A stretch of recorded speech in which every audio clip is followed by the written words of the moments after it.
Welcome into the End of Money podcast for KeenelandSelect.com. Tom Leach, Jim Goodman, as we take a look at Louisiana Derby Day at the Fairgrounds, which includes an all-stakes pick four starting in the 8th race. We'll take a look at all of those stakes and give you a pick four play, but let's jump in with the Grade 2 Louisiana Derby, the last leg of that all-stakes pick four. And, of course, this is a stop on the road to the Kentucky Derby, maybe the last prep for whichever horse wins it. And, Jim, where did you land in the Louisiana Derby at 1 mile and an eighth? Yeah, we were talking this morning, Bill Thomas and I were talking about the Bluegrass Stakes, and we think it's going to be a big field because a lot of horses are running out of chances if you think about the points necessary to get to Louisville. So it was hard for me to take a look at this race and separate the top three finishers out of the Risen Star. I think Bravazzo won it by a nose, but Snapper Sinclair ran a huge race on the inside, and Noble Indy had a really bad trip, had bumped the brake, and just kind of, I thought Noble Indy may have been the best horse in the race. So I think all three of those have a shot, but I went with a shipper from Keith Desormeaux, My Boy Jack. Coming from Oaklawn Park, he ran the Southwest, caught a muddy track that day and absolutely loved it. So if it rains on Saturday at New Orleans, you might take a look at that horse because he loved the mud and romped by 4.5. I really like one of the things that you talk about, Tom, is buyer progression. This horse has progressed in his buyers every single race, 8 in a row. He did have a couple of 80s. He had an 80 in the last Santa Anita Turf race, and then he ran the Breeders' Cup Juvenile Turf and got an 80, but then they shifted him to the dirt, and he got an 85 in the Sham and a 93 in the Southwest, which is exactly what Snapper Sinclair got and Bravazzo got in the Risen Star. So Noble Indy got a 91. They're all right together, but I'm thinking My Boy Jack might have room to improve. Raced against McKenzie out in California, didn't get embarrassed by him, and then moved forward in the Southwest. So if it wasn't the muddy track, if he's just coming into form and Desormeaux's brought him along slowly and Kent comes in to ride him, I think a lot of things point to My Boy Jack in here. I don't think you're going to get a great price on him, 5-2 morning line, but with the other three horses getting a lot of play and hard to separate, I went with My Boy Jack in the Louisiana Derby. I would use the others at the pick four. I would use those three along with Retirement Fund. I'm going to throw out the Southwest because he didn't like the slop at Oaklawn, and I think Retirement Fund has a shot to get the money here, but I think the top four, very hard to separate for me. My Boy Jack is my pick, though.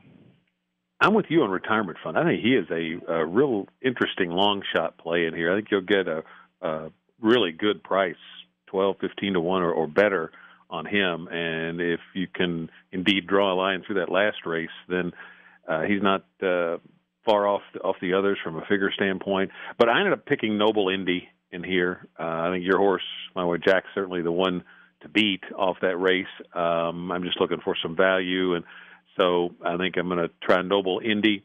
The race in the Risen Star last month, I think, was a good education for this horse. He adds blinkers. That's a 28% angle for Pletcher. And, again, only 3 starts, so that education he got last time, there ought to be plenty of upside for this horse. And I think if you could do an exacta box of 1, 2, 5, and 7, which would leave out My Boy Jack. And if you get it, if you hit it with those 4 horses, I think it might be a bit of an overlay because I think My Boy Jack's going to take a lot of the money. And if he's as good as that number suggests, then he's going to be awful hard to beat. If it was the mud that really moved him up and the inside trip, then you could get a overlaid exacta on as one of those other combinations. But Noble Indy's going to be my pick in the Louisiana Derby, and I'm going to use all 5 of those in the pick four when we get to that because I don't think there's a standout in this bunch. The 8th race is where the pick four starts, Grade 2 New Orleans handicap. And I ended up going to Leo Frick in here. I think he's steadily improving for Cox, and I think you might get a little value on this horse because I think the player is going to be the one that takes the bulk of the money. You got to use the player, certainly. I think Hollywood Handsome is a horse that has some ability, more ability maybe than we've seen consistently, and I think he's one to consider in here as well in your plays. And then Good Samaritan. If he could run back to that race from last summer at Saratoga on the dirt, then he's a major factor. But I think you got to include him for Mott. But I'm going to take Leo Frick, the 6th, to win the New Orleans handicap. How about you? He was my third choice. I liked the player. I like Good Samaritan. I'm going to stick with the player. I think that mine shaft. I went back and watched it, and he controlled the pace, but he pulled away in the stretch and beat Thirst for Life and Scuba, who I thought both had a shot to beat him there. Good Samaritan would be my second choice in here. The layoff concerns me a little bit. Bill Mott is 18% off this type of layoff, which is about what he normally is as a trainer anyway. But the Clark Handicap run at a mile and an eighth, which is what they're running today in the New Orleans Handicap, was excellent. Won the Jim Dandy, of course, last year, and surprised us that day coming off the turf. But he's been consistent on the dirt. They ran him in the Jockey Club Gold Cup. He was in over his head against Diversify and Keen Ice, but the Clark Handicap was a great effort, so I think Good Samaritan's got a real shot here. And I'm going to use those two. Leofric would be my third choice. He may not have liked the mud at the Razorback, so coming into that race, I really liked him in that one. But I think he might be a notch below the player here, so I'm going to use the player on top of Leofric and Good Samaritan. Let's go to the ninth race. It's the Muniz Memorial Handicap on the turf at about a mile and an eighth. And I thought this one was really tough. Where did you land? Yeah, I thought you'd have a single here. Not really. I landed on a couple of horses that I like. Synchrony ran really big in the Fairgrounds Handicap last time out and beat Mr. Misunderstood, who was coming off a 5-race win streak. That day I picked Mr. Misunderstood, and the time I pick him, he doesn't win. So I think he's got a shot to bounce back here because he was wide that day, and Synchrony got a much better trip from way off the pace. But he needs some speed up front to set him up, and there's not a great deal of speed in this race. That's what confuses you, because who's going to get the lead? Forge, I think, has a shot. He almost beat World Approval at Tampa. If he repeats, he'll be back tough for Mott and a big jockey change to Johnny V. The 6-horse, Luke Calan, for Kieran McLaughlin, intrigues me a little bit because he may inherit the lead just because nobody else wants it. He's shown a little bit of early speed back early in his career, and I'm thinking Gary Stevens comes in and ride. He didn't ride for McLaughlin. There's no history there, but he takes this mount, and I think this horse might control the pace a little bit. An 8-1 morning line is pretty generous. And Ring Weekend is my fifth one I would use in here for Graham Motion and Jose Ortiz. That's enough reason to use him. And he had a perfect, easy prep at Gulfstream Park. It looks like they were pointing for this race all along. Ran him in an optional 75,000 at a mile, stretching him back out to a mile and an eighth. He's 2 for 4th distance. So I think Ring Weekend's got a big shot as well. I thought the 6-horse intrigued me too. That's who I ended up going to, Luke Allen. 8th start lifetime, so there's still some upside left on this one. And he's had 4 works since that last race, which was off a layoff. And off that first start off the layoff, now Kieran puts him right in a stakes race. I just think there are a lot of signs pointing to this horse running big. Forge, Synchrony, Mr. Misunderstood, Revved Up, and Ring Weekend. I'm going to use all of those when we get to the pick 4. And I would pick as many of them as you can. Keying with Luke Allen is the key horse in Exacta Plays, and he's my win pick in the Muniz. 10th race is the Grade 2 Fairgrounds Oaks. It's the complement to the Louisiana Derby Oaks Prep.